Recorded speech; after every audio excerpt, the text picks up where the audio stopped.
I think coming to first understand myself as a man of the church has been one of the real joys.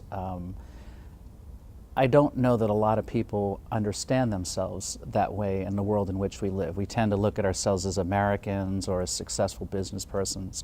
And I think one of the joys has been the privilege to understand what it means to be a man who makes a deliberate connection of his life and tries to live his life within the context of the Catholic Church and the larger community of Christians in the world.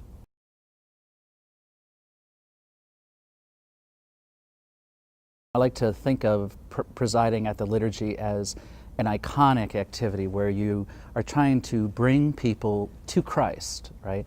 And so you have to have a role where you draw people towards yourself and then move them slowly away from you to Christ. And I think that's kind of like the exciting activity for me in my years of priest is realizing that.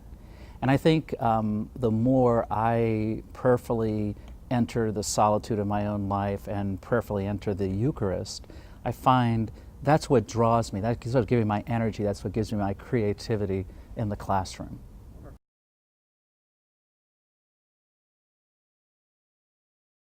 I teach theology, I teach ethics, so in some ways it's a very natural movement for me as a priest to be in those circles.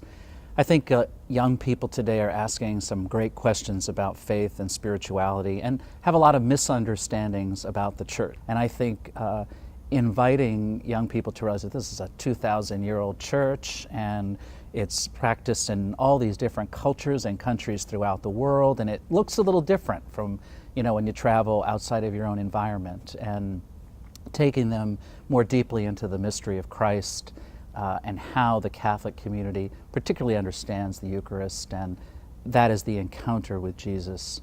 It's exciting. I love it.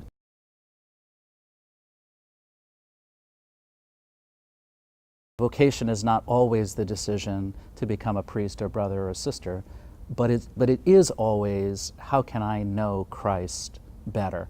And we need one another to answer that question.